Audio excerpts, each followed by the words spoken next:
Washington, D.C.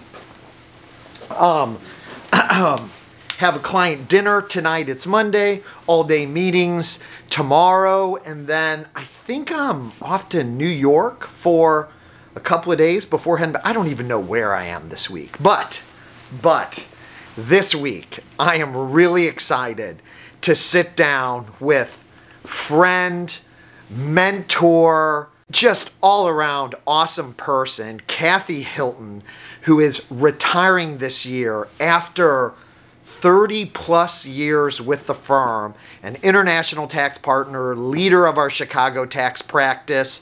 And we're going to reflect a little bit on her career and figure out what advice she has for you, somebody starting your career, and me, somebody halfway into my career. That's kind of scary to think about, 20 years in. Let's get this week going, shall we? Heading to the office for an all-day client meeting. This is going to be this is going to be the new home.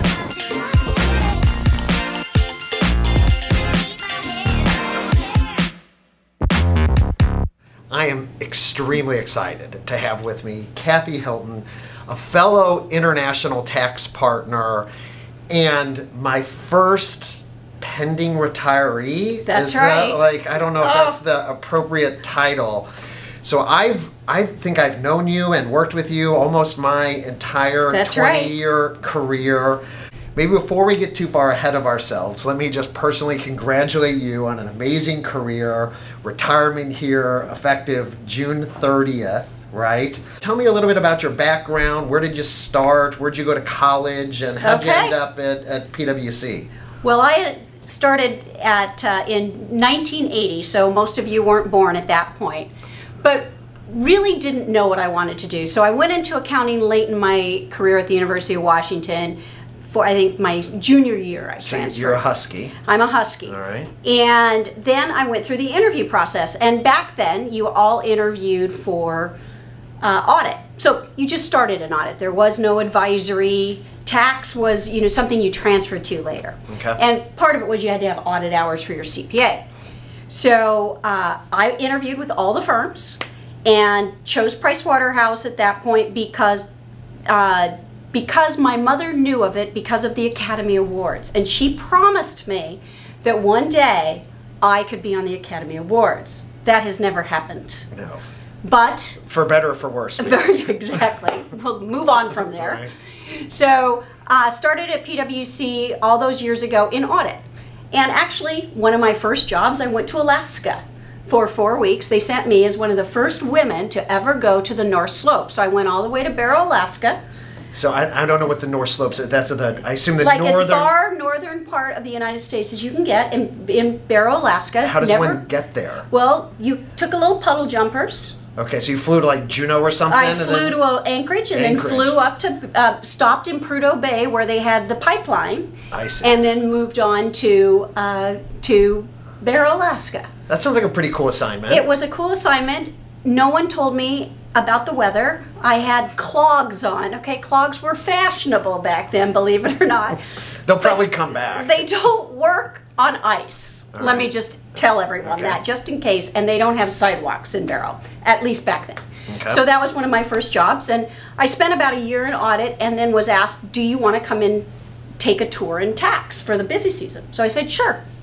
Let's try it. How far into this in your career was this? Like only a year, right? Okay, so Brian, so you're an associate. I started January. The next January I started and went into tax for the 3-month tour. Liked it. Couldn't decide whether I was going to stay in audit or tax, but decided to stay in tax. Okay. And so that kind of wrote the history. I started very general, so I've done just about everything you can think of. And then transferred into the ITS group as a brand new senior manager. Okay, so that was when we officially had an international tax services kind of dedicated practice. A dedicated practice. What year was that approximately? Well, probably 87. Okay. 1987, 1988, and I knew when I took that opportunity I would either be a partner and build a practice because there was no partner in the office in Seattle at that time, or I would not have a job. I'm still here. Right? So we know how that story, spoiler alert. It worked. We know how that story ends. Exactly.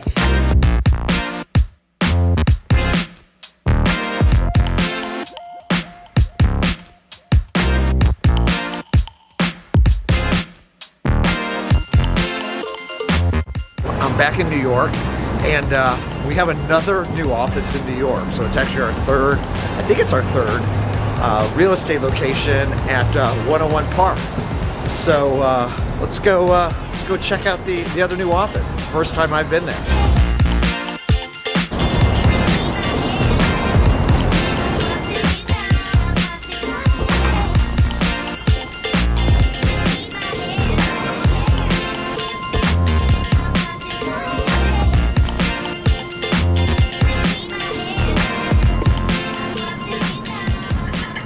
Talking to Kathy really makes me start pondering my retirement. A career goes fast. I can't believe that I've been 20 years into this job, and it makes me reflect on the purpose that I have and what I want to accomplish during my career. And I think it's important for all of us at all stages of our career to really think about, what do you want to be known for? What difference do you want to make?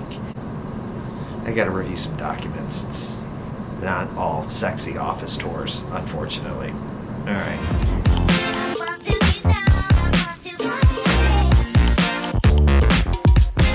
What do you think you'll miss the most in retirement? There's been a certain energy that I've gotten from this practice, from our people, that just makes me look at the day with so much light. And I worry, what am I going to have to replace that with? And I'll figure it out. I know I'll figure it out. That light that comes from just working with different people, working with different clients, and the clients that I've had for as many years as I've had them, that I'm going to miss.